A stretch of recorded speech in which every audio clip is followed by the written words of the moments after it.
So much. I really, really appreciate it. And I know that the 700 plus people out there feel the same way. All right. Next up, we have Dr. Eric Steinberg. I am proud to call Dr. Eric Steinberg a friend and a colleague and a co-board member for the All New York City EM group. He is a spectacular educator that really contributes to our approach and our goal for collaborative and innovative emergency medicine education. But he is also the program director at St. Joe's Health in Paterson, New Jersey. He did his emergency medicine training program at Mount Sinai Beth Israel, adjacent to Union Square. And he also got a master's of education at Johns Hopkins University. Eric stays active in the academic emergency medicine community by developing content for EMRA. He participates in content development for Foundations of Emergency Medicine and MD Calc during his free time, and who knows where he gets any of that. He likes to hike, drink bourbon, and build massive forts, not necessarily in that order, and he much prefers to do it with his two sons and all at the same time. And with that, I welcome Dr. Eric Steinberg. Oh, wow. Thanks for that intro. I do not drink bourbon with my 4 and 2-year-old son. Just want to put that on the record. But good morning, everyone, and thank you for having me. We're going to tackle PEA in just 15 minutes, so we're going to get right into it. So you are having a fantastic day, and your shift has been nothing short of awesome. You nailed that LP, you sniffed out that aortic dissection, and you're even all caught up with your charts. Heck, it's time to treat yourself to a 5-minute break and a $7 coffee. But just as you're about to make your great escape, the EMS notification phone rings. And what's it going to be today? What's coming your way this time? Amidst the poor reception and all the static, all you can hear is this. And before you can even get a single word in, the line abruptly disconnects. So PEA arrest, it's a total dumpster fire indeed. But why is that? Is it because we don't know what PEA actually means? Is it because every one of our colleagues seems to work up PEA in a completely different fashion? Or is it because no matter what we do, the outcome just seems to be the same, and that's our patient ends up dying in front of us? It's probably a little bit of all of the above. So in the next 14 minutes or so, this is what we're going to discuss: how to approach PEA our way for us, specialists in resuscitation. And when it comes down to it, when a patient arrives in PEA, we are already way behind the 8 ball. PEA is the presenting rhythm in about a third of arrests, yet it holds a 90% mortality. And that's significantly higher than patients who present with shockable rhythms. And so why is it for one of the highest stakes scenarios we'll ever come across in the ED, this is our approach, the kitchen sink. Let's just throw a whole bunch of crap at our patients and hope for the best? And with that being said, in the setting of PEA arrest, should a patient with this on her arm be treated the same exact way as this patient with this on his leg? Should a patient in PEA who's found down next to this be treated the same exact way as a PEA patient who's found down next to this? I think we could all agree the answer is no. So it's quite obvious that this kitchen sink approach, it wastes time, it wastes effort, it wastes resources, and more guidance is needed. And of course, that's the problem with PEA in the first place. There is no one-size-fits-all approach, right? There's such a wide spectrum of pathology that can result in the same exact rhythm. And well, ACLS is designed to provide us with this guidance, right? But what do? They tell us to consider the H's and T's, right? And we got to be real. How helpful is that? Let's just arbitrarily vomit out some random words at the bedside that start with H and T and hope we guess correctly. So we are better than this. We're better than ACLS, and we need to hold ourselves to a higher standard. So what is it that separates us from the rest when it comes to managing PEA? First, it's an understanding of the pathophysiology behind it. And we're going to distinguish true versus pseudo PEA, and then we're going to break down a couple of theories that can guide our resuscitation. And finally, it's utilizing our unique skill set to take a structured approach. So let's start with distinguishing between true and pseudo PEA. Now, in general, we think of PEA, true PEA, pretty simply. We look at the monitor and say, well, this rhythm should produce a palpable pulse, but I'm not feeling a pulse. And I'd say that's a decent start. But the more precise definition of true PEA is we look at the monitor and say, well, this rhythm should be resulting in evidence of end organ perfusion, but it's not. So in true PEA, it's not just an absence of a palpable pulse, but there's also an absence of end organ perfusion. They are not the same thing. It's critical that we keep this in mind. Now let's compare true PEA to pseudo PEA. We still have an organized rhythm. We're not feeling a palpable pulse, but there is evidence of organ perfusion. So in terms of our approach and our prognosis, we could see why this distinction may matter. And that brings us to our first key point. The absence of a palpable pulse does not equal the absence of perfusion. Well, how can that be? And simply put, we are horrible, terrible, no good at all at palpating pulses, especially in high stakes environments. And to quote Scott Weingart, we are reliably unreliable at finding pulses with our fingers. Our evidence suggests it, and our real life experience confirms it. It's terrifying, but it's true. And that brings us to our next key point, which is pseudo PEA is a profound shock state. It's not true cardiac arrest. Well, how can we tell if our patient's perfusing if manual pulse check is so abysmal? And I propose to you 4 tools. The first is POCUS, right? We've been talking about ultrasound all morning, and you are all amazing at this. Use color Doppler to check for femoral or even carotid arterial pulsation. If you can see this, there's evidence of perfusion. And who knows, you may even pick up that massive DVT while you're down there. So POCUS is likely the fastest way of obtaining critical information on your patient's perfusion status, and it's much more reliable than your fingers. Your next and most accurate option is placing an arterial line. And the magic number for adequate end organ perfusion is a diastolic blood pressure of over 30 to 40. So if you have the capability of doing A lines in your ED, PEA arrest would be the perfect time to consider doing so. Third, we can utilize end tidal CO2. And lucky for us, the magic number is the same, 30 to 40. Persistent elevations of 30 to 40 suggest adequate perfusion. And the obvious advantage of this is that it's easy and it's not invasive. And finally, let's say you don't have a team of overachieving residents to place the A line, or your ultrasound machine was taken away by your director to punish you, or you don't have that fancy schmancy capnography at your place. What is the quickest and dirtiest way to look for perfusion? Just look at the O2 sat. If there is a persistent waveform, there must be some perfusion going on. If there's a variable waveform or no waveform, maybe not. So quick recap, your POCUS pulse check, an A line, your end tidal, and O2 are great ways to assess for perfusion, much better than your fingers and trying to check a pulse. And again, why is this important? Because the presence or absence of perfusion is going to guide our management, not a pulse. And we'll get into more detail in that in just a bit. So next, regarding pathophys, we're going to touch upon 2 theories that are more tailored to us than ACLS is, and that's the 3 and 3 rule and the wide versus narrow theory. Now, the 3 and 3 rule is pretty straightforward in that it states that there are 3 main pathophysiological mechanisms that lead to PEA arrest. The first is severe hypovolemia. The second is pump failure.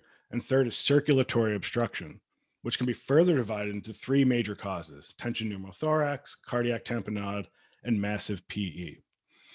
And along with this rule comes a couple of major caveats. The first being that some of the other classically listed causes of PEA, for example, hyper-K or an MI, tox causes, or hypothermia, well, they probably act by exacerbating pump failure.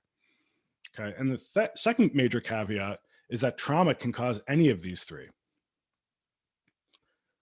So keep that in mind as we go into our next theory, which is based on, well, if the rhythm strip is wide or narrow. And this cutoff is going to be 120 milliseconds. The assumption here is that a narrow rhythm is more likely due to either hypovolemia or a mechanical obstruction. And a wide rhythm is more likely due to a cardiac myocyte dysfunction resulting in pump failure. So let's think narrow mechanical obstruction, wide myocyte dysfunction. And we can see how this parallels to the 3 and 3 rule. So let's start with narrow. Remember, we just said it's more likely due to an obstruction. And this blockage is either going to prevent ventricular filling, so blood coming into the heart, or ventricular outflow, blood coming out of the heart. And already we could start thinking of some of those H&T words that can cause this. And the thought here is that narrow complex PEA is typically not due to poor myocardial performance. The pump itself isn't defective, but something obstructive is physically preventing it from doing what it's supposed to do. Therefore, with a narrow complex, our first instinct should be to find the obstruction and then to relieve it. So going back to the 3 and 3 rule we just discussed, what are some of the obstructive causes that can cause PEA? And that's massive PE, tamponade, and tension pneumothorax. So now start to think, what tool can we use at the bedside to evaluate for these? I think you all know the answer. Now compare this to wide. We assume that the cells of the pump itself are failing on us. This means that there's some process going on that's messing up the cardiac myocyte action potential, resulting in a wide complex. Okay. Now, cardiac myocyte cell membrane physiology, we have no time for that. But I want you to look at these two ions that keep popping up, sodium and potassium. Okay. So, what are big three processes that can disrupt the cardiac action potential and result in a wide rhythm? Hyper K, right, which is usually in conjunction with a severe acidosis. Some sort of sodium channel blockade. Think of your drugs like TCAs, diphenhydramine, type 1 antiarrhythmics, cocaine being a big one, or ischemia from a massive MI. So now think of which tools you can have readily available at the bedside to diagnose these. Now, you may be thinking these theories are far from perfect, and I'd say you're right, right? Neither of these theories have been validated, neither of them are or will ever be the all-encompassing holy grail of PEA management. For one, they don't even cover all the causes of PEA. And of course they don't, but here's what they do. They emphasize potential etiologies that are rapidly reversible.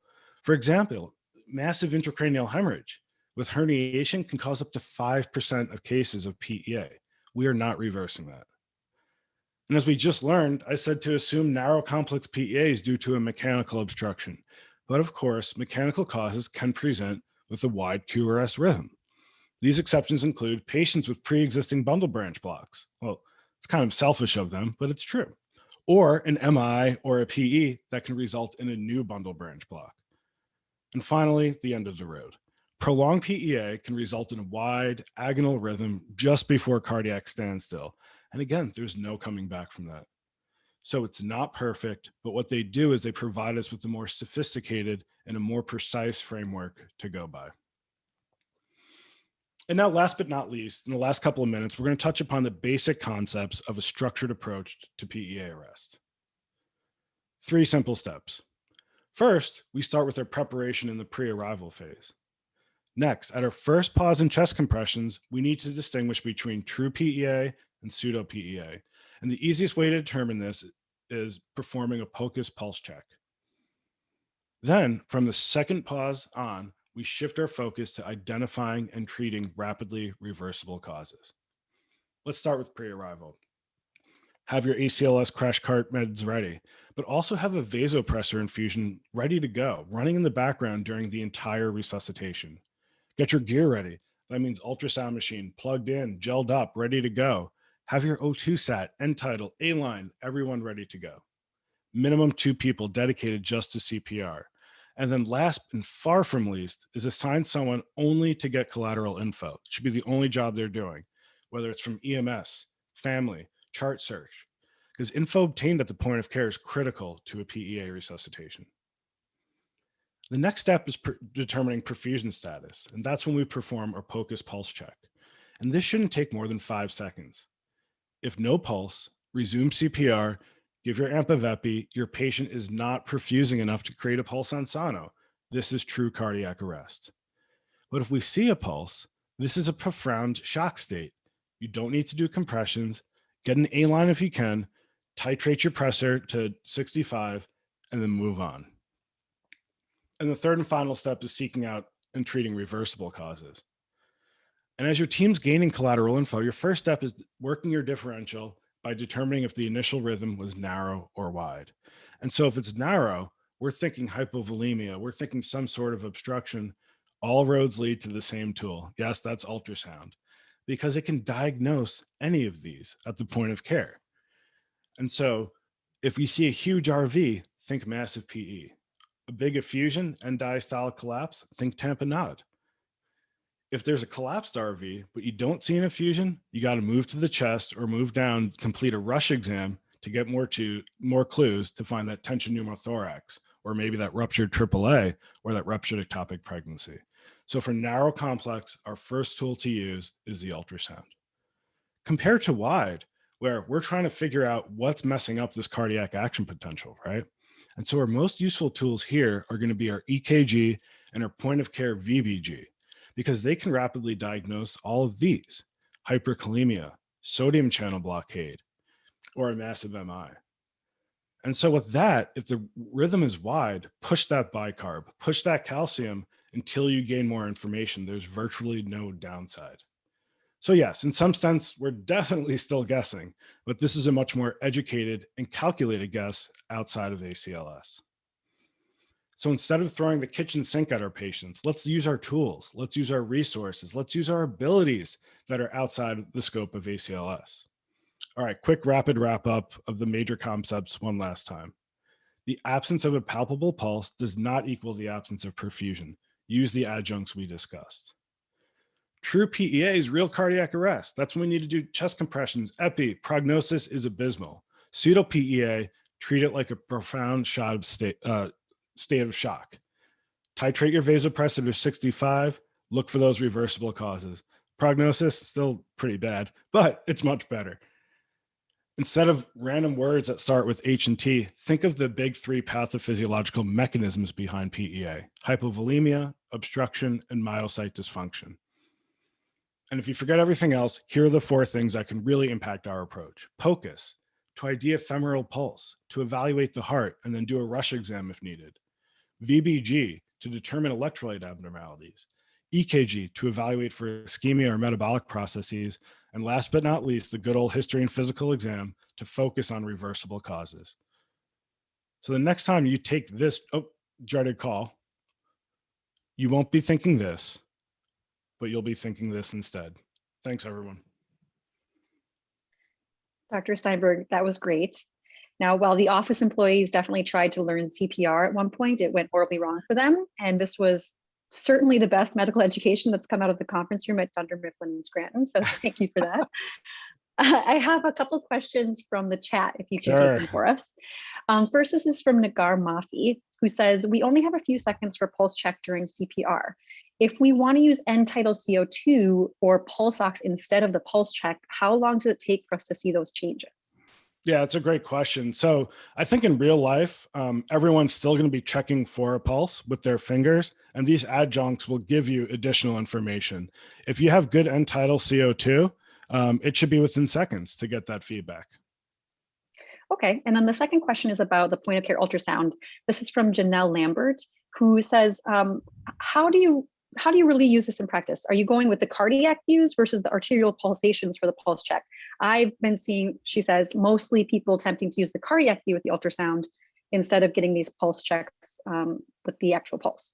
Yeah, that's a great question. And in the longer version of this, I would address this. But so with that, there's two things. It's stepwise. So the first thing, if you have one team and you have one ultrasound machine, that first step is to determine, is this true cardiac arrest, no perfusion, or is there some sort of perfusion? So the first step in the first pause of compressions, which is usually when EMS arrives like 2 minutes later, is to use the linear probe, find the femoral, and see if there's a pulse. And then after that, you could put the ultrasound on the heart, either in the next pause of compressions, if